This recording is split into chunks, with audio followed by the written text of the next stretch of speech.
Dangle Podcast. Powered by Sports Interaction. Canada's Sportsbook. SDPP. The Steve Dangle Podcast. With your hosts, Steve Dangle, Adam Wilde, and Jesse Blake. Let's go!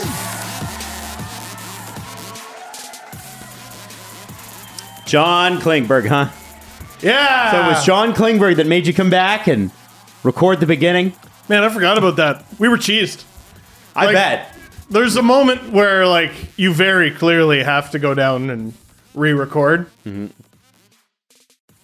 But our bodies wouldn't allow us. You guys were pooped. We were just like, no, it wasn't even that. It was just that moment where you sort of stare at each other like, we both know what we have to do, but God damn it. It was also because we hadn't left yet. We didn't have any excuses to not do it. If we were in our cars already heading home, then it's like, shucks, we missed it. How far away do you need to be to not turn around? If you're in your car, if you're in your car and is the seatbelt done up or not? No. If you're still outside, that's here, But if you're on the road and you're driving, then you don't have to turn around. Let's say you're at the top. So I live there. Queen Street's just like a few houses. Here, what's the address? I'm not going to be the exact address. What's the postal code? Queen Street's a long place. Okay.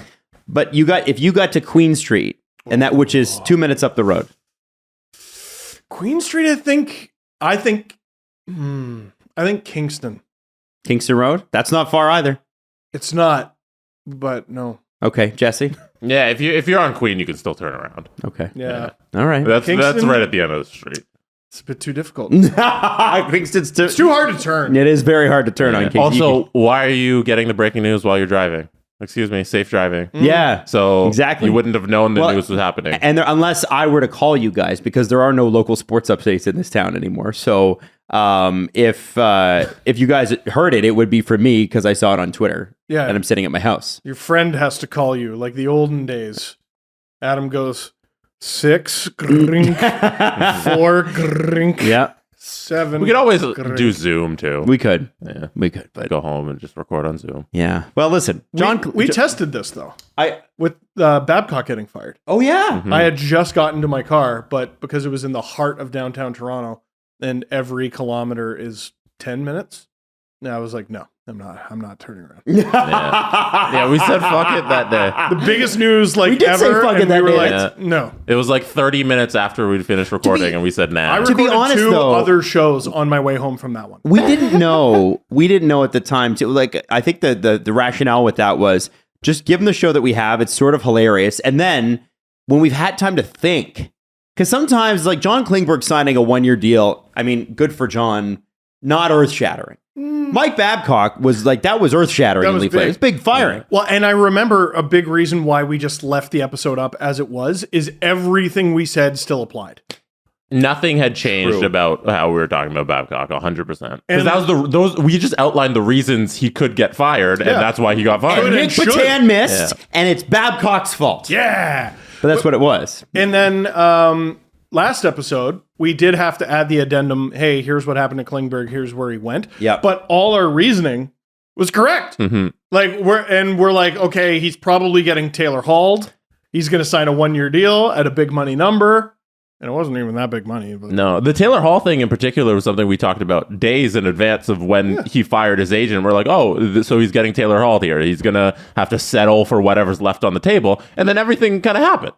So it wasn't like too much had to be redone, but it was very funny. Yeah. He signed a 1-year deal, big money with a bad team. Mm-hmm. And then you were talking about how you're just like, people want to go on vacation. It's August. How many GMs are working through this entire month? Someone's going to sign today. You better get some deals done right now, else you might not have time to get deals done. So there it is. Considering that Tampa Bay signed Sergachev, and Cirelli. 8 years at 68, and then Cirelli was 8 years at 41.6. Oh, but you're using the defensive. Sorry, this is why you don't cut off Adam.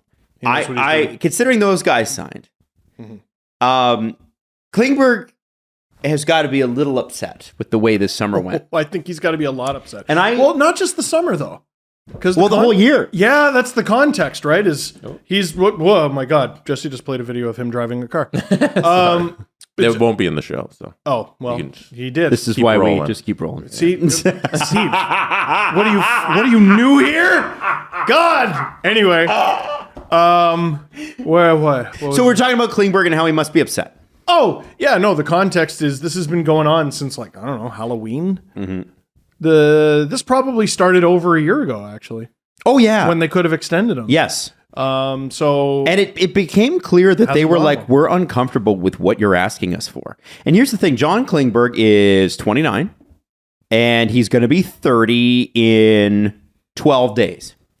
And when you're looking for 8-year deals, for whatever reason, that number 29 looks a lot better than number 30, doesn't it?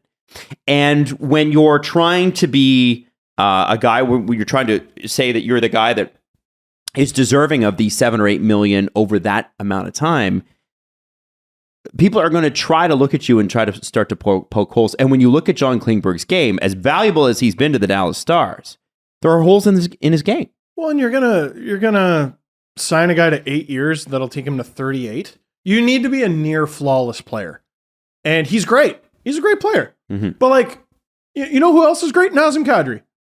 Should someone be offering him 8 years? Probably not. They will, and we'll get to that. Maybe not at a big money number though. Like the number that if you do sign for 8 years, if you're Klingberg or whoever, the number needs to reflect that, listen, you're not going to be as good by the end of it. And the money can be front loaded to a certain extent. And that would make a lot of sense. And it could go down as your career goes down. And that would make a lot of sense. But at the end of the day, you're on the wrong side of 30. It's a tough one. You're also, when he signed his original deal, the cap wasn't going to be flat, and now it is. So that economic reality has changed, right? So he is not going to make the money he probably would have made just based on the fact that the cap value would have gone up. So his percentage against the cap, maybe it's 8, maybe it's 9%. When it's 90 million versus 82.5 million or whatever it is this year, 83, it's different. That's a different number. We don't talk about that enough. No, yeah, because I think percentage. I think a lot of GMs look at it that way. Well, how much percentage of this cap is this guy going to take up? And the best comparison I could find for John Klingberg, and also making it about the Leafs, because both must be true. Hell yeah, is Morgan Riley, and Morgan Riley is 28 years old. He makes $7.5 million. He is beginning an 8-year contract. Right now, he's already turned 28. He's a couple years younger, so that accounts. I mean, you don't mind having that. 36 feels a lot better than 38, right? When that contract expires, because that's what he'll be. But beyond all that, they're essentially somewhat the same guy. You can understand why Klingberg's like, well, I got to be worth, like, what is this, really?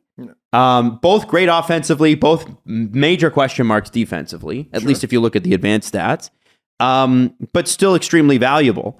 I wonder with Klingberg, realistically, guys, did John Klingberg, and John Shannon made this argument on Sekeres and Price last week, did John Klingberg overvalue himself?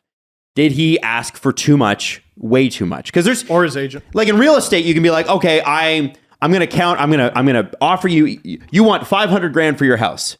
I'm going to offer you $450,000. And the next person says, you want $500,000 for your house. I'm going to offer you $400,000. You're insulted by one, by the other, you're like, I feel like we can bridge that gap. And I feel like John Klingberg kind of did that the opposite way. Asked for too much to the point where teams thought, I can't even bridge that. You know what else really doesn't bode well for him? 6 goals, 41 assists, 47 points in 74 games. That's stellar. It's for a defenseman. But GMs are old school and kind of stuck in their ways in many ways. He was a minus 28. And even if that on a good defensive team. And even if that doesn't count against him, how many points do you have in 7 games in the playoffs? I don't know. 1. He had 1 assist in 26 penalty minutes. So it's not even that he didn't have an impact. It's he made it so that he couldn't have an impact. Because remember, he randomly kept fighting Matthew Tkachuk. Yes. Yeah. I think a lot of that too. I forgot about that. I think that was him trying to make his presence known. I think it was ineffective. It didn't work. It was effective in challenging the other team and trying to play the quote unquote playoff hockey. Yeah. But like, we all know why the Stars made that series a series. Jake Ottinger. He had nothing to do with Jake Ottinger's success. I think playing defense when your goalie's stopping a lot of pucks is helpful. I think the reason the goalie had to stop a lot of pucks is because of your defense. or lack thereof. I think John Klingberg was trying to make his presence known in that series, and he did by losing to Matt Tkachuk several times. Well, and fit matters greatly for a guy like Klingberg. And this isn't the greatest comparison because he's better than this player, but when the Leafs brought in Tyson Barrie, great. Oh, he's not on the top penalty, or he's not on the top power play? Not usable. Or he is on the top power play, but now Morgan Rielly is far less effective because we have a 72-point defenseman who's playing on the second power play unit because we're trying to smush this triangle peg into a round hole for some reason. Like, he has to be the top power play guy on whatever team he's going and to. He will be in Anaheim. Well, yeah, but now I'm like, well, who on Anaheim is now getting kicked off that spot? Well, is it Cam Fowler? Yeah, and here's what I would say about the Ducks. If I'm Cam Fowler, and you have to have that conversation with Cam, be like, Cam, listen, you're here for the long term. You're here till you're 34, unless we trade you $6.5 million. And he's always in rumors too. John Klingberg, this could work really well because here's what needs to happen. John Klingberg needs this to be a success, and the Anaheim Ducks need him to be a success. Mm-hmm. Not because the Ducks need this to be a playoff season. If they did, it's the NHL. Who would be surprised that a team that was objectively garbage last year became a playoff contender? But let's think in more realistic terms here. Anaheim wants to pump and dump this guy. Yeah. Right? That's what they're trying to sign this player. So, hey, here's $7 million for future assets. Literally. They could have got him, they could have given him 2 years. Yep. But no, they gave him one. They gave him one. And you know what? They've got some young up-and-coming defensemen. Maybe Drysdale. Absolutely. Maybe that's a guy that you want them to be learning from.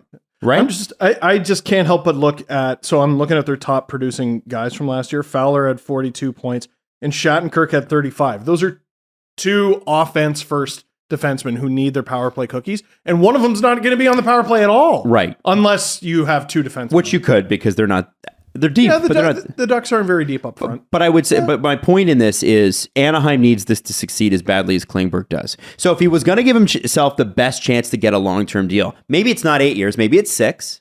Mm-hmm. That signing is actually pretty smart because Anaheim needs him to be successful so they can maximize his value at the trade deadline. He is going to get the ice time. He has to. If I'm the GM and we're rebuilding and Anaheim doesn't have, they've got a great ownership group, but they've got an ownership group who will spend when the team is at that level. But when they're not, the salary comes down, right? They're not like a cap team every year, right? Part of me wonders if Anaheim's stupid like a fox. I wonder if Milano goes back. Well, maybe he does.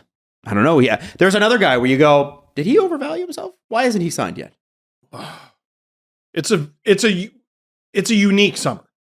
Like players who you can find great depth. Why the hell? What did teams with control over Ilya Samsonov, Dylan Strome, and Sonny Milano not pick up those? Just let them go. They just let them go. That doesn't make any sense. That doesn't happen in a bygone era. But no. It's 2022. John Shannon also wondered about Nazem Kadri, but we're hearing this morning, he said, I wonder if Nazem Kadri overvalued himself, asked too much. Signed with the Islanders? Well, and that's the rumor this morning, is that Fisherman Hockey reporting, at Fisherman Hockey, basically that, according to Thomas Drance, Drance believes Kadri has signed with the Islanders because the JT Miller trade is still not happening. Like they apparently went back to the table. Remember how the JT Miller trade was going to happen and then it got leaked and then it didn't happen. Apparently it might come back. It might happen. Okay. But then now it's not going to happen. There are other sources out there. I'm not sure how reliable saying the deal's done. Why is Lou like? Well, in this particular case, he might not be waiting for September to announce the deal. They may need to clear cap. Oh. So, and Lou being Lou and understanding how this works, as soon as you are over the cap, the chances of other teams helping you out is like next to nothing, right? Lou likes a big deal, though. He does like a big deal. So my thinking is he's got the money to sign him, but it sounds to me like he signed somebody else. So he's got $11 million in current cap space. Mm-hmm. Let's say Kadri eats up 8 of that. Well, who is a RFA, though, on the Islanders? Because I believe the rumor was Noah Dobson.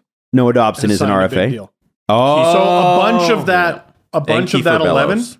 Yeah. Kiefer Bellows, and then who's up front there? I see a guy up front. That's Kiefer Bellows. Barzal's deal is going to kick in next year. Romanov. Romanov, right? Yeah, they're- Like none of those deals are going to be particularly cheap. Barzal deal still needs to happen. That is what I mean. Like he's got one more year at $7 million, and then what's that going to be? You sneaky Pete. So what's if going on here, if it Lou? is true, he's got to move somebody. Barzal Kadri sucks. Oh shit. That won't be fun. No. It's again. I keep saying it. Well, listen. We have 24 hours. Mhm. Tomorrow. Oh, you're we're- forgetting JG Peugeot too. There you go. There's another one. That's those three centers. Those are your three centers. Maybe he's one of the guys who has to leave. Maybe he's one of the guys who stays. Who the hell knows? All I'm It's saying Lou is Lamoriello. that's ugly to play. It's not. It's playoff style hockey. That's all Lou wants in the Yeah. world. Is And- a scrappy team. And Lou likes Kadri a lot. He does, and he maybe doesn't get enough credit for Kadri's success because the Leafs were awful.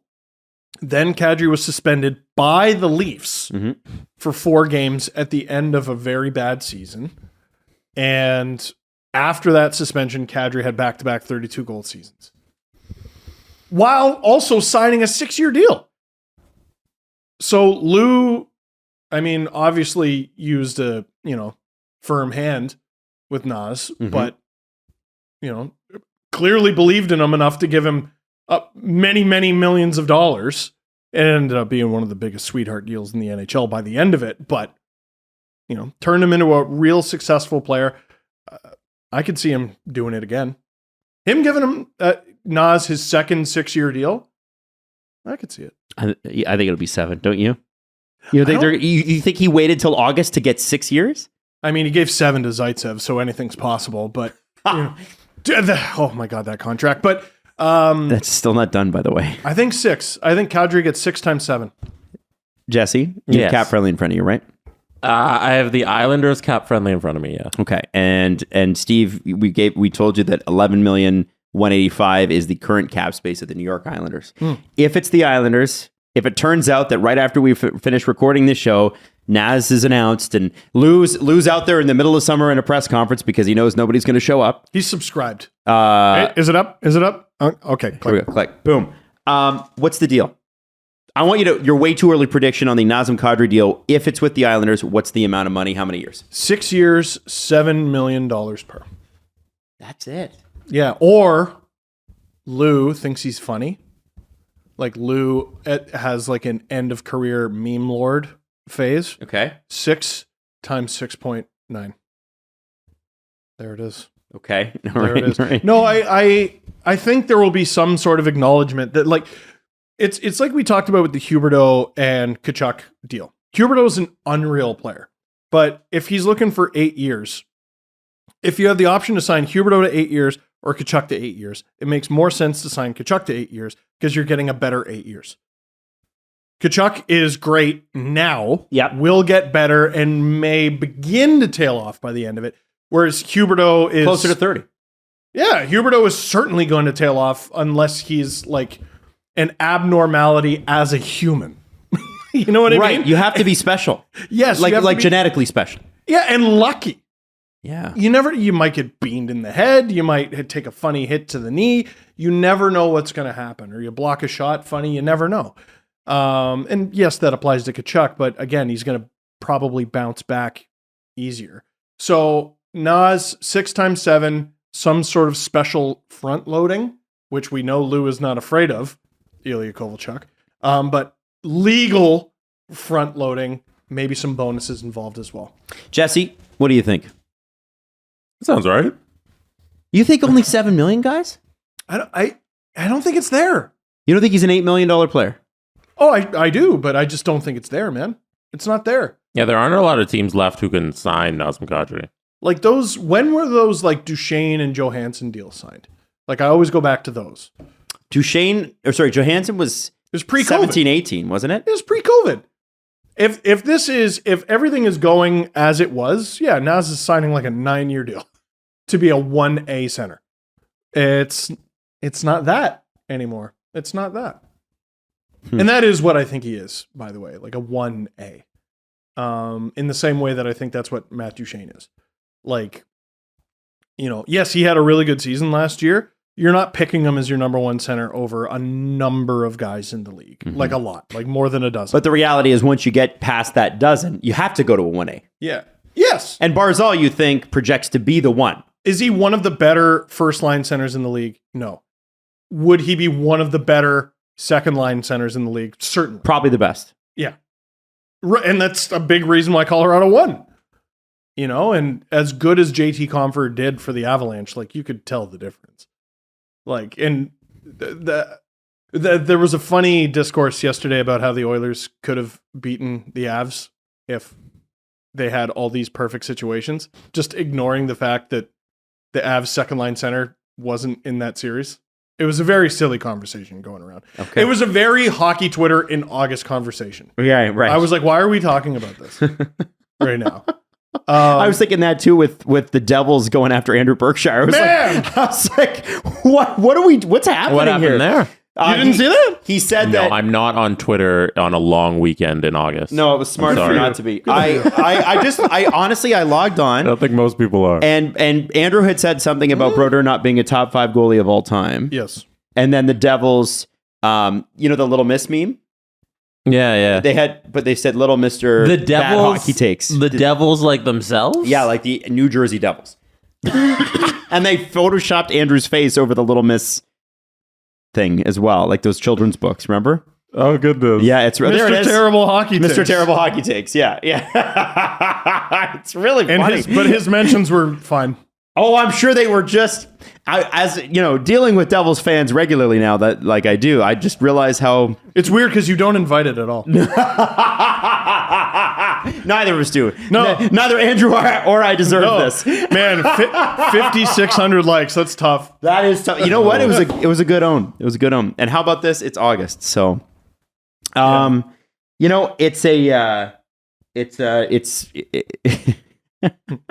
just looking at the replies here. Oh my God. Well, and like I just responded. I'm like, listen, you're right, but also that's funny. I think Wyshynski was giving him the gears too. Yeah, well, Wish is a Devils guy. Yeah. That's a conversation for another podcast. So we got to get on to You Can Bet That with Dave Bastel as always. Click the link it's in the description of this podcast or in the video for tips on responsible gaming. We're going to talk a little MVP race in the MLB and why it's so interesting. 19 plus, please play responsibly. He is David Bastel. You want to go to sportsinteraction.com/STPN, and Dave's mad. Why are you mad? Dave's mad at the MVP race in the MLB. And Dave, you think that maybe people need to bet based on maybe some different parameters than what they're used to. Well, it's funny, and we get that from time to time in different sports where different media markets will push their guy. And what we're seeing right now in the New York market is Aaron Judge, who's having an outstanding season. Don't get me wrong. The Yankees are in first place. He's leading the league in most offensive categories, including the big one, home runs. Mm-hmm. But if you're basing this on the best player on the planet right now, and maybe in the history of baseball, there is no argument to be made on Shohei Ohtani. Right now, you get him at 2.5 times your money. I just hope the baseball media, I guess, wakes up a little bit on this. But I mean, it is what it is. But right now, it's tremendous value right now. We might be talking to a biased individual. David, who is your favorite baseball franchise? It's the Winnipeg Jets. I'm gonna get you for this, Blake. What is it? Who's your favorite team? It's the Angels. Oh, yeah. Get out of here! I worked for the franchise when I first got into media, so I have massive allegiance. But I am stating Insider facts trading. when we're looking at pitcher, batter. Nobody's done this since Babe Ruth, and this guy's done it better than Babe Ruth. What's hilarious? Whoa, let's go. What's hilarious is they were talking a couple years ago, about Mike Trout being potentially the best baseball player of all time, and Shohei Ohtani's on that team. Like they're on the team together. They got two of them. And they can't make the playoffs. And they stink. And they stink. What's up with you and cheering for teams that don't make the playoffs, Dave? I don't know. We also got Toronto tonight. Gosman versus Rasmussen. What do you like here? You know what? Kevin Gosman's had an up and down season, started off blockbuster, kind of hit a little bit of a wall. I expect a big second half from a guy that is, a top 5 pitcher, top 10 pitcher in the American League. Jays, a critical series against the Rays. This is the team that they're likely to be matched up against sometime in the postseason. When that postseason happens, the Trop has always been a tough place for the Jays. So I'm staying away from this right now, but a critical road stand for the Jays. And maybe they get some extra arms tonight because, of course, the trade deadline is around the corner here, only hours away. And hopefully the Jays have something to celebrate there as far as a new Jay in uniform. The Rays might be the most successful on-field franchise that draws no fans. Seriously. I don't. Every time you see it, they're like, oh, they're close to the playoffs. Oh, they're in the playoffs. Oh, they're in the World Series. Nobody's there. Mm-hmm. It's crazy. There's a playoff game a few years ago they couldn't sell out. I don't understand it. Tampa Bay, like the Lightning are right there. People go to those games. Yeah. Buccaneers right there. When the Bucks suck, people are at Bucks games. They do, yeah. Anyway, so listen, hey, Dave. Last thing on the Jays. Yeah. And I'm not holding you to this. Fire. What's your bet on their moves this afternoon? Because by the time everybody's heard this, it will be after the trade deadline. So then we can tweet you and be upset. 1, 2, 3, beat wrong. You know what? But are they going to make a big move or a small move or no move? Those are and just like you guys, I love those tweets. They're the best. I'm looking at starting pitcher and at least one reliever. And I hope it's a Noah Syndergaard as a starting pitcher, which would be a nice return to the Jays organization that drafted him many years ago, and some sort of mid reliever. We need somebody. I play on the team. A 7th, 8th inning guy for this Jays team. I think 2 players are going to be in Jays uniforms by the end of the day. And according to John Paul Morosi, breaking news as of 3 minutes ago, the Padres are on the verge of acquiring Noah Syndergaard. Juan Soto. Oh, Deal's believed to be nearing its final stages, so that's pretty great. What's up with you and breaking news? Anyway, listen, Dave, thanks so much as always, man. We love you. Love you guys.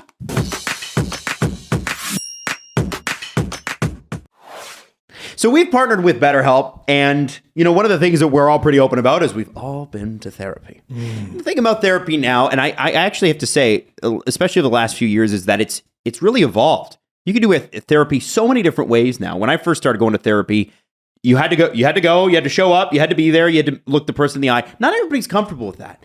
Not everybody even wants to start that way, and that's why BetterHelp's so great. Is you could start with just an online chat, or you can do video chat. Or you can do you could just literally text. That's it. That's all you need to do. And for some people, it graduates. So they start to get comfortable with somebody and then they graduate to different things, right? So you can start, by doing like a messenger chat, and then you can go to video chat and feel a little bit better. So BetterHelp allows all sorts of different ways for you to get the therapy that you need and the therapy that you deserve. And what's interesting about it as well is that it's more affordable than in-person therapy, and you can be matched with a therapist in under 48 hours. And that's huge for a lot of people. It takes weeks usually to find one. So our listeners get 10% off their first month at betterhelp.com/SDP. Again, that's BETTERHELP.com/SDP. Steve, what are you looking for in your life most of all? That's right. It's gut health. With Athletic Greens. Gut health, more energy, because Steve needs it for sure. Steve, low energy guy, and a stronger immune system to protect against those bugs that your child brings home from daycare all the time, right, Steve? Just always phlegm. How was this weekend? Phlegmy. Yeah, I figured. Yeah, because you and your wife got it too, right? We were supposed to go to our first Jays game, and instead, Jesse. I got to go to the Toronto Blue Jays game. Here's the thing about Athletic Greens. It's lifestyle friendly. Whether you eat keto, paleo, vegan, dairy-free, or gluten-free, it contains less than 1 gram of sugar, no GMOs, no nasty chemicals or artificial anything, just tastes good. And with 1 scoop with a cup of water every day, that is all you need, and you can reclaim your health, arm your immune system with convenient daily nutrition, especially going into another cold and flu season this fall. Oh, good. Yay! Now, no need for a million different pills. To make it easy, Athletic Greens is going to give you one free year supply of immune-supporting vitamin D and 5 free travel packs with your first purchase. All you have to do is go to athleticgreens.com/SDP. Again, that is athleticgreens.com/SDP to take ownership over your health and pick up the ultimate in daily nutritional insurance. Luke Fox put together a list of the top free agents still remaining in the NHL and what the stories are. Rasmussen. Obviously, number one is Nazem Kadri. Let's move on to Patrice Bergeron. Do you think this deal's done with Boston? Yes. Is he actually coming back? Is the Krejci deal done too? Yes. There's a handful of teams who are obviously up to something, and there's also a handful of teams that are just wasting our time. And the Bruins are one of them. Bergeron is going to be a Bruin next year. Krejci is going to be a Bruin next year. What are we doing here? I think now that Tuukka Rask's wedding is out of the way, I think they can announce Bergeron and Krejci. So those are the top three. It was Kadri, Bergeron, Krejci. Fourth one I want to talk about, who you've heard nothing about other than just memes that pop up because this person is this person. It's Phil Kessel. Oh. That's so strange. I don't understand that. He had over 50 points on a terrible team. Iron Man streak. But I think I saw a theory, and I don't remember where it was, where maybe it was with 32 Thoughts, where teams, or Philly rather, with Keith Yandel's Iron Man streak, they felt worried about ending it. Yep. And they felt like they couldn't necessarily ice. They felt a pressure to not necessarily ice their best lineup every night because they didn't want to be the ones to end this streak. You're not going to have that problem with Phil Kessel. Yeah, he can play. He's not going to be... You're telling me he's not going to be amongst your 12 best forwards? Get out of here. And that you can't use that shot. You don't need him to move too much. It's not that he's a bad skater. He's not. He can still skate. And he can shoot like crazy. That's a crazy shot. And pass. He is honestly, honest to goodness, since Phil Kessel entered the league in 2005, he's one of the most underrated passers in the league. Yep. Go look at his numbers. Well, he's got almost 600 assists. Yes. But he's... As his career has evolved, like sometimes a goal scorer loses it very fast. Yes. Because that's all they can do. And once that goes away, they're screwed. But if you look at his career, he had the goals. His playmaking went up. And now his goals are dying, admittedly. But I mean, with Coyotes, I don't know if you get an accurate representation. To be fair. But he was setting up the very random Coyotes that he was playing. Yes.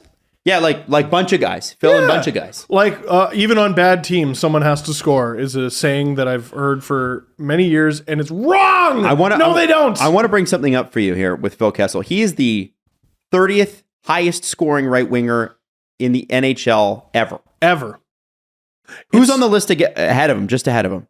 29? Yeah. I don't know. I think you had it. Marner. No. I don't know. It's an M. It's Maurice Richard. He's a point ahead. Wow. Yeah. Wow. And then Shane Doan, Andy Bathgate. Shane Doan? Shane Doan is like 6 points up on him. Who played 40 billion games? Shane Doan played 1,500 games. Kessel's at 1,200. So there's a huge difference, right? And then you go up the list. Like within the top 10, you got St. Louis, and I'm working down. 20, St. Louis. 21, McGillney. 22, Kovalev. 23, Rod Gilbert. Rangers fans, you know what I'm talking about. Larmer. McDonald. Middleton, Bathgate, Doan, Richard, and he's just edged out Rick Tocchet and Steve Thomas. Steve Thomas, by the way, 32 all time. I just want to say, super underrated player. Phil Kessel is, well, clearly one of the best right wingers of all time in the NHL. I don't know why people are allergic to giving Phil Kessel respect. Like, the dude was second in Conn Smythe voting 1 year. He got robbed. Maybe should have even won it. 100% robbed. They had to give it to Crosby because he's Sidney Crosby, but that was Phil Kessel's Conn Smythe trophy. Yes, agreed. Multiple 30-point scorer, 30 goal scorer, still a 50-point scorer, 2 Stanley Cups. Like, what? I'm sorry, what don't you like? I don't understand. Like, and also, he is, even though he's kind of weird, because he's kind of weird. People love him for that. Teams love him for that. I'm sorry. Most elite athletes are kind of weird. Tell me what you mean by that. They're all kind of weird. You've seen Connor McDavid's house. You trying to tell me Connor McDavid's not a little bit weird? He's a little weird. Austin Matthews is a little bit weird. Yeah. They're all a little bit weird because they're, I don't know. First of all, we know more about them than they know about us. Let's be honest. They live under a microscope. But they've all got strange habits. I think I've told this story before with Alex Pietrangelo. Have I told the Alex Pietrangelo story? I think you should tell it again. Well, I'll tell it again. So I remember, I wish I was more curious and asked more questions when I was younger, but that's just one of the things is I think when you're younger, you get told things and you're like, that's the way it is. Yep, for sure. That's the information. Because you trust older people. Yeah. You do. No, I know. You trust that people are trying to tell you the truth. But I remember when Pietrangelo was in junior, and this was around when I covered junior, oh man, this kid, he's so mature. Such a great leader. And look at him. He's now captain in the NHL twice over. Mm-hmm. I believe. Is he the captain of the Golden Knights or is that Stone? Oh, Stone, I think. Whatever. He won the cup with the Blues as the captain. And he's so mature. Do you know why they said he was mature? Because he lived by himself and knew how to cook for himself. Like lived by himself and didn't starve at the age of 19 or 20. I moved out at literally just after my 20th birthday. Cool. Well, you could be the captain of the St. Louis Blues. That's hilarious. Is that really the reason? Yeah. I moved out. I had my own apartment at 20 plus a day. But that's the standard, man. Like Marner and all the big stars, they're all friggin' you guys don't pay attention to NBA pop culture. All those dudes are weird. All of them. But we love them because they're weird. I don't think you can get as good at something as they are and not be a little bit strange. Yeah. Yep. I get that. We're all a little bit strange, and the people who are elite at anything are a little bit strange. Phil Kessel's a little bit strange. He screamed at Evgeny Malkin on the bench once, and Evgeny Malkin screamed back. Screamed at Dion Phaneuf on the ice once. Both of those dudes are super strange. Evgeny Malkin is strange. He is very strange. Dion Phaneuf, robotic. You couldn't talk to him about anything, and the second you talked about cars, the Dion bot would activate, and he could talk about that. Yeah, and had a great time and was super interested in that. Phil Kessel he's normal. He's weird, which makes him NHL normal. I don't understand why people are allergic to. I wonder if he's waiting out for a deal that's not league min. I assume a bunch of teams look at Phil Kessel and they're trying to offer him $1 million, 1.5, and he's like, no, I'm still a $3 million, $2 million player. A bunch of things are holding everybody up. Paul Stassi's not signing for league min. No. You know what I mean? There's a bunch of players out there. But teams probably think right now they can get guys like that, like Zach Aston Reese and Paul Stastny for these league men. These really, really low, 1.1 million or whatever. And these guys are like, no, I'm just going to hold out till you do all your RFA deals and there's actually some actual room. I think, there's a real interesting class of players. We're going to wait them out. And then I think the guy who sort of ruined it or maybe fixed it for the players is Danton Heinen. Signing for $1 million. And all these guys are like, okay, well, I'm not signing for less than Danton Heinen. So I think everybody thought that, all these guys that are left are just going to do $1 million, $1 million, $1 million. And these player agents are like, no, we're not sitting out here just taking to scrap heaps. These are actual legitimate players that are going to play for a couple $1 million. It is the year of our Lord, 2022. Yes. And Lou Lamoriello is still holding the National Hockey League hostage. He is. Now I'm sort of looking at it. Remember I kept saying it's the Kadri signing that's holding everything up? Yeah. No, it's a dude in his late 70s who is also Lou Lamoriello. Extraordinarily weird. He's weird. He's a respectable weird that everyone's just like, yeah, for sure, Lou. This dude, allegedly, according to a story told by Ron McLean on this podcast many years ago, told his team on an off day, no, you're going to an event representing, I think it was the Devils at the time. You're representing the New Jersey Devils. You have to wear a suit. And he, when that team arrived, was on the tarmac waiting for them to make sure they were all wearing suits. Weird. Extremely weird. You have to shave if you want to play for my hockey team? Weird. Extremely weird. But successful. Lou Lamoriello was born in 1942. He was born mid World War II. Like Germany was still winning when he was born. You know what's weird is Like, I that's thought crazy. that and you said it. Well, there you go. Like that's how long ago that was. He was born at like the turning point. Yes. Like when the bad guys finally stopped winning. Thank God.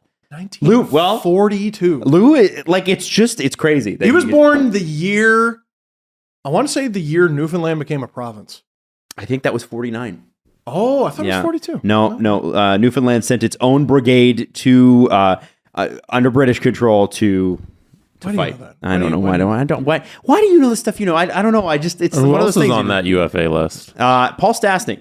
And I think this is interesting because Paul Stastny's 36, but he had 48 points. He played 18 minutes a game for the not great Jets. Could go back. Like, here's the thing. So here's what I like about Paul Stastny the most. His face-off percentage, which is 56.6. That's pretty high. Tell me you can't use that. Like the Leafs had, now given that Spezza was like charging them league min, but they would like put him out there and then be like, get off immediately after winning your face-off. Oh, Get off. Spezza? Stop playing. Yeah. And Stastny could be that guy, but just How many? You said he had 45 points? Yeah. And he played almost 18 minutes a night for the Yes. Winnipeg Jets. Was a $3.7 million player. somebody could find a use for this guy. There's very, very good players out there.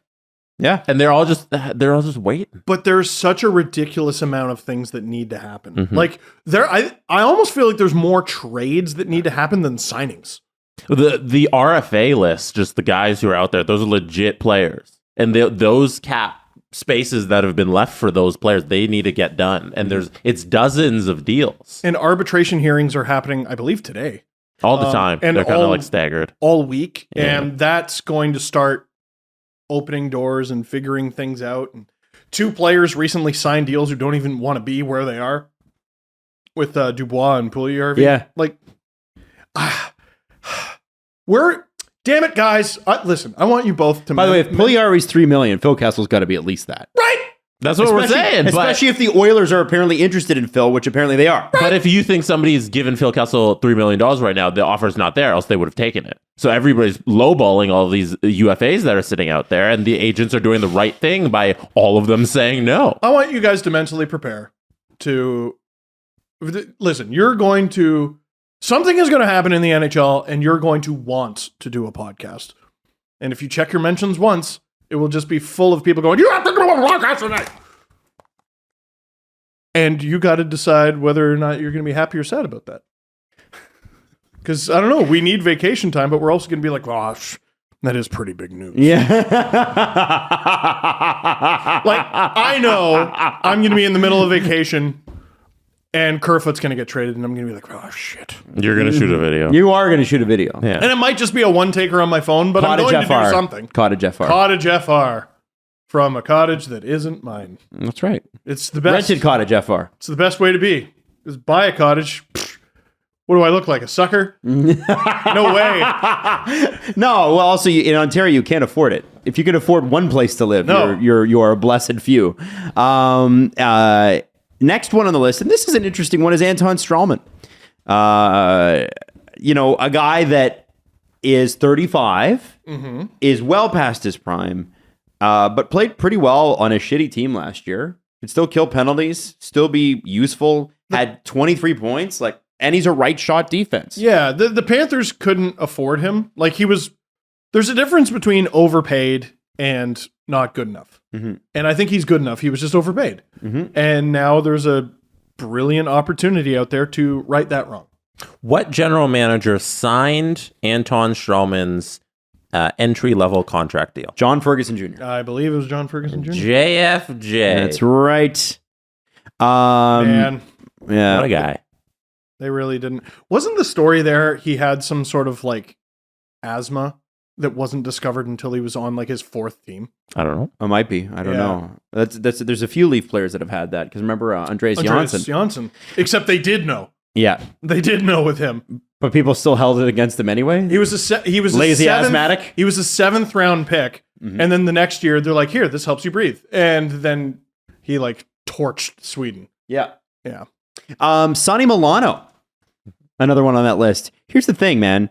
This guy's got a lot of skill. Mm-hmm. And he was Columbus already got rid of him, and now he is an unqualified pending RFA. So essentially, he's a UFA. Very strange. Felix Sicard, who is a writer for the Fourth Period, he's the Ducks writer. Apparently, according to this particular tweet, Sonny Milano and the coaching staff never seemed to quite get on the same page, and that might have been his ultimate undoing with the Ducks. Even so, he was one of Anaheim's very best forwards this season and deserved another look. Decision could end up looking terrible. It's a weird one. I think there's a chance he could end up back there.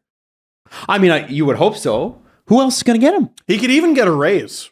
Like, it's just because they didn't qualify him and he's a UFA doesn't mean they can't just get him back. I wondered if the Leafs are able to move on from Kerfoot, because Milano's salary was 1.7 last year. And if the Ducks wouldn't even qualify him at that, do you not say to him, okay, we'll pay you the same? The Leafs left side is pretty weak. We'll give you a shot with Tavares and Nylander and see how you do. He's got high-end skill, guys. He's the one that set up Zegras for the Michigan goal. I don't know if that's the answer. Nick Robertson makes that whole situation so complicated. But can Nick Robertson skate he can skate with Tavares. Can he skate with Nylander? Well, my instinct is to say, Robertson's only goal was a 2-on-1 from Nylander last year. Oh, there you go. But that was Canucks. the knock against him right now is his skating. I'm in my summer era where I watch all the goals.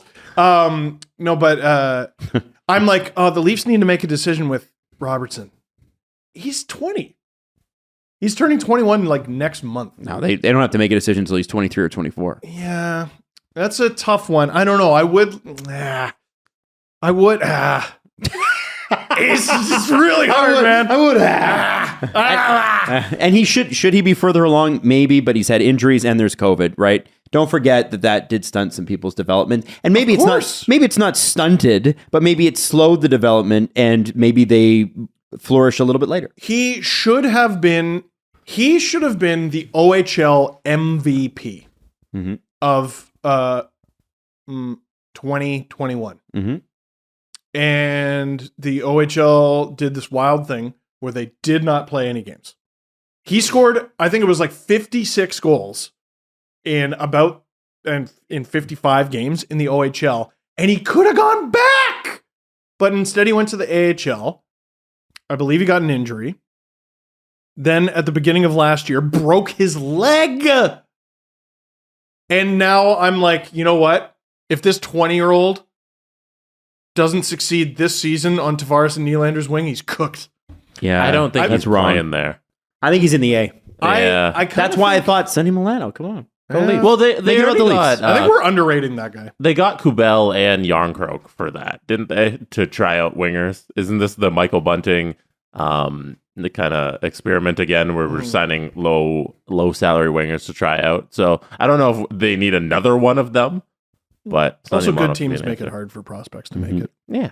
Yeah. Robertson didn't look great when he was at the NHL level. He does a lot of running around. I don't think anybody was really happy with his game when he played whatever little stint he had with the team. But he's 20. There's still time. Mm-hmm. Is Engvall ever going to be good enough for that spot? Probably not. It's interesting. There's options. Whether it's your baseball picks or your way too early football picks or your tennis picks, you got to pick them at Sports Interaction. Whoa. That's right. It's Canada's sportsbook. Listen, before the game starts, live and play or how your favorite player will perform. Doing it right since 1997, Sports Interaction is Canada's sportsbook with the most competitive odds. Sports Interaction makes it easy to deposit, play, and cash out. Join now and see all that sports betting has to offer. You head to sportsinteraction.com/SDPN. One more time, that's sportsinteraction.com/SDPN. 18 plus, please play responsibly. Listen, when you bite into cereal, I want you to imagine that you're taking your first bite. What's the thing what do you love the most? The fact that I put the milk in second. Do you put the milk in second? Yeah, because I'm correct. Yeah, no, I think that's the right way to do that. No, anybody who does it the other way is weird. But also, when you take that first bite, what's the first thing that you think of right now? Think about it. Ooh, spicy.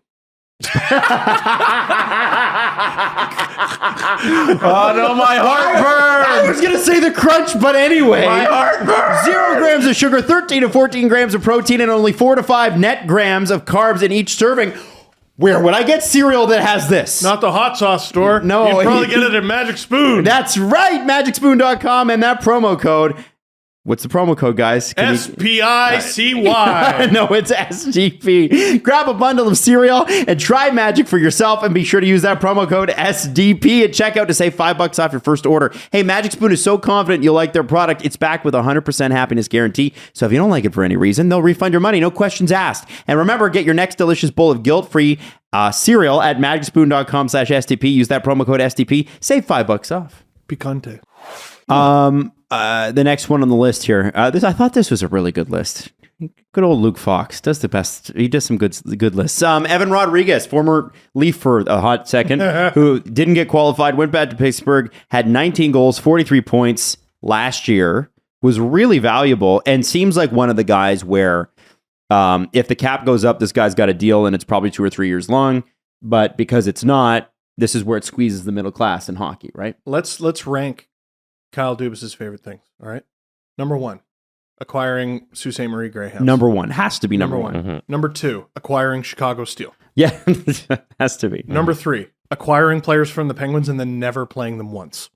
That's true. He's done it 3 times. Now name the players. Jared McCann, Yeah. Philip Hollander, and Evan Rodriguez. And another guy that they should have hung on to, but this was not a Dubas move, I don't believe, unless Dubas did the Phil Kessel deal, which actually I think he might have been a part of. Did he not do the Phil Kessel deal? That was the Kessel deal was made by the Dubas Hunter tandem. Okay, because there was Scott Harrington, I believe, went. He played for the Leafs. Did he actually play a game? Not often. He played for the Leafs and then he suffered an injury. But yeah, that's a guy they should have held on to because he would have been good depth for them. They should have. But anyway, so Evan Rodriguez is a good player. Mm-hmm. Where's he go? What's he do? Come on. There's another guy who can play up the middle for you. There's a real good opportunity for a lot of teams out there because centers come at a premium. Mm-hmm. And I mean, he's more of a center wing, but guys who can play up the middle come at a premium. And there's going to be a lot of guys in the bargain bin this year. Mm-hmm. And guys that you could pick up now, i.e. what the Ducks did with John Klingberg, and hope to move on. Like maybe Evan Rodriguez wants more than a 1-year deal. But if I'm, say, the Coyotes or a team that's on the outside, but the Coyotes are the most extreme example right now. Listen, Evan, we want you to come in. We want you to play 45, 50 games with us, and then we're going to trade you. There's a guy who... We could get some assets back for you. It'll cost us a couple $1 million. Who cares? This summer has to be so disappointing for him. Yeah. Because there was like a month where he was unstoppable. And it's like, all right, I can ride this month for the rest of the year and still get a payday in the summer. And then just because of the way the summer worked out and the fact that his numbers really fell off after that hot month, mm-hmm. It's just not there. I wonder, remember my little pet theory that the Coyotes are going to be like weirdly competitive next year? I wonder if that's one of those guys. Yeah. One of those mercenaries that they sign. It's a 1-year deal. Like the reason he put up the numbers that he did is the Penguins had some injuries and they're like, all right, you're a number 1 center now. You're a number 1 center now. And when the Leafs lost to him, do you remember that was one of your more memorable Wasn't that the 7-2 quotes? or 7-1? Yeah, you're like with first line Evan Rodriguez. Yeah. You said that earlier this year. The last one I want to hit, actually there's 2 more. Personal favorite on this one is Calvin DeHaan. Mm-hmm. Left side defense first guy. It's funny because when he was drafted, I don't believe he was a defense first guy. How many millions of dollars were you willing to give him in 2018? I think I was willing to give him what he got, which is 4.5. And times 8. Well, no, not times 8. He got a 4-year, $4.5 million deal. I know Blackhawks fans can't stand him, but he's a defensive guy. He kept getting hurt. Yeah, there's another guy who kept getting hurt. You know, but when he was back then, he was really good. And then the last one I want to mention out is PK Subban. Nothing. Really, it's not really just that he's a free agent. You don't hear anything. Nothing about the guy. There's another one, again, my little pet theory. Like listen, you need to get people excited about your team that plays in a university stadium. Why? Is that hard? Subban with the playing in front of 4,500 people a night, Arizona Coyotes, fascinating theater. I love that idea. I adore that idea. I could definitely see it happening. Yeah. Probably plays on like, I don't know, top power play. They'll need someone once they get rid of Chychrun. Yeah, which they're bound and determined they're going to fire out of town for some reason. I don't get it. Chychrun's going to look good in Ottawa. You think it's going? If the rumors are true. If the man, what an off really season for them. Feeling themselves. Mm-hmm. They're doing great. Yeah, is Subban potentially out of the league? Oh, for sure, potentially. Like, okay, it's not out of the realm of possibility. He made somebody's PTOing him. But does he accept it? Well, if he doesn't, then it's like, well, then does he just retire and become a commentator and make millions of dollars that way? Yeah. Like, that's a possibility. I think that might happen. Yeah. I honestly he'd think be amazing on TV, I think. Because, like, is he ever going to be the player that he was? I don't think bodies work like that. No. You know, bodies don't work like that. And playing in the NHL, for me, if I need that type of body maintenance, if my body's been through that, it comes at a certain price. And like, I'm not going to play, if I'm him, I'm not going to play for league minimum somewhere because that's what you think I'm worth. You think he has too much pride to do that? Might even be too expensive. Like, think of all the trainers and the diets and all this stuff that you have to be on, right? You got to pay those people, don't you? It's his worth, his self-worth. Like, the stress of being an NHL player, to me, who's made $9 million for the last 7 years, I'm going to need at least, I don't know, 3. And if a team can't pony that up, unless he really likes playing in the NHL, well, maybe he does. Like, it doesn't have to be about the money. It could just be he's not done with the dream of playing in the NHL. I know. I'm trying to work through different scenarios here. Okay, he could take the Jason Spezza approach, which is at any cost. I just want to. I like hockey. Can you imagine he returns to Montreal? Oh, I like that. League minimum PK Subban return to Montreal. Can you imagine? Why not? I would listen. As a Leaf fan, I wouldn't like it. As a hockey fan, I would fucking love it. Mm-hmm. That would be amazing. When we were there for the draft, on the drive to the airport, the hospital's still there with him on the side of it. He's beloved. The fans, I think, would welcome him back with open arms. For sure. And, but is that the sort of thing he wants to do? A wacky amount of business is going to get done in August and or September this year, and it's going to be really frustrating. Hopefully they wait till we're back in September. Can I give the dates of these ARB hearings? Yes, please. So these ARB hearings are going to happen this week and next. We got Jesper Bratz on the 3rd, Mangiapane's on the 5th, Miles Woods on the 6th, Lawson Krause is on the 8th. Who's Krause with? Panthers? Coyotes, isn't he? Still with Coyotes, yeah.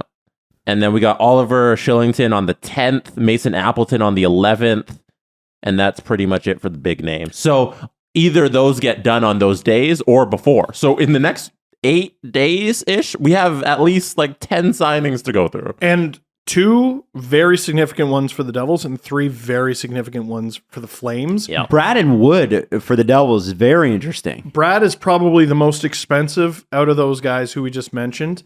And the Flames with, who is it? Shillington, Mangiapane, and who? And that's it. Oh, okay. I thought there were 3 for some reason. No. It would have been, you mean Matt Tkachuk? You know what? Maybe it was Matt Tkachuk, and I had it in my head that there were 3. You would have had ARB hearing, yeah. Yeah, so I guess there aren't 3 anymore. Yeah. Because the team elected for ARB. Yeah, maybe that was it. I'm sorry, Calgary. There are so many. There's an unusual amount of dominoes to fall this year. Like, it's impossible to get a read on friggin' anything. And if you miss hockey, the Holinka tournament's happening now, and then you've got World Juniors. World Juniors. Tell us about the Holinka. Guys, stop ignoring the Holinka. I will not take the Holinka erasure. Name 3 players playing in the tournament. Need to. Name 3. I need to name the tournament. 3 hockey players All in the I'm saying is that tournament. hockey won't end. Roman Netzcash. What? Tanner Ferguson. You're lying. You are lying. Maverick Applesauce You are lying. of the Saskatoon Blades. Maverick Applesauce. Listen, there will not be an episode for the remainder of this particular season where I will not mention the Holinka. All right? The Holinka is coming up. The World Juniors start next Tuesday, by the way. Cool. Please look up Maverick Applesauce on Hockey Reference. I want to see if someone comes up. Or no, Elite Prospects. They have more players. Maverick Applesauce. I'm going to say Maverick Applesauce hockey. I know my answers sound like a cop-out here, but like, this is unusual, right? It's a little wild. It's a flat cap. There's a shitload of free agents. There's a shitload of trades that need to happen. There's a shitload of significant ARB hearings. It's a shitload to still happen. Plus, of all things, the Ivan Holinka. Sorry. Name 3 players. Name 3 of their songs, the Ivan Holinka. Wonderwall. Let's move on. Last thing, guys. Okay, so the Orioles moved on from a player that's been there forever, the longest tenured Oriole. Cal Ripken. Do the article about your favorite person in the world before we move off of hockey. What's the article? Mr. Ducharme. Oh, do you want me to do? I was going to save Ducharme for tomorrow, but we can do it today if you want to. We teased it on Friday because we didn't do it on Friday. It was an interview from last Thursday, and we didn't do it on Friday. Do you want me to do that? I'm team tomorrow. For what? Because it makes people have to listen tomorrow. Yeah. Sorry, everybody. Did you read it? Yeah. We did it together, remember? No, we teased it. We said we weren't going to do it. No, we teased the fact that we can't wait to hear Adam's reaction. No one wants to hear my reaction. I'm going to make the request. Adam. Can I make the request that we do it tomorrow? Can I make the request? Right. It's called a tease. We teased it already. I know you're new to producing. Oh my God. We teased that it was coming up today. Sorry, this is called a WWE tease. Jesse, I'm going to send you week this. after week after week. I'm going to send you this. So there's an Orioles video on Twitter that they put out. What I'm going to ask is that you just look at the caption. If you could take that tweet and post it to our board here so that Steve can see it. Because I want to ask, now in the past, we've gone through a couple of players where they've tried to shoehorn their number into a word. Oh, no. So with Derek Jeter, it was re-2-pecked. It was the respect. Re-2-pecked. But the S was the 2. And then with Duncan Keith with the Chicago Blackhawks, it was D1K. It was literally Dick, which turned out to be maybe true.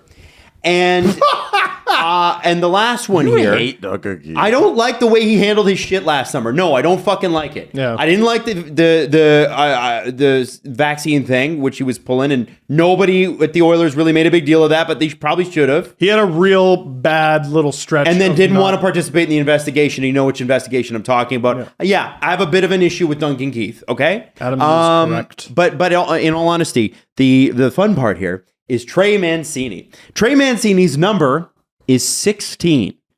What could you take 1 and 6? What letters could you replace with 1 and 6?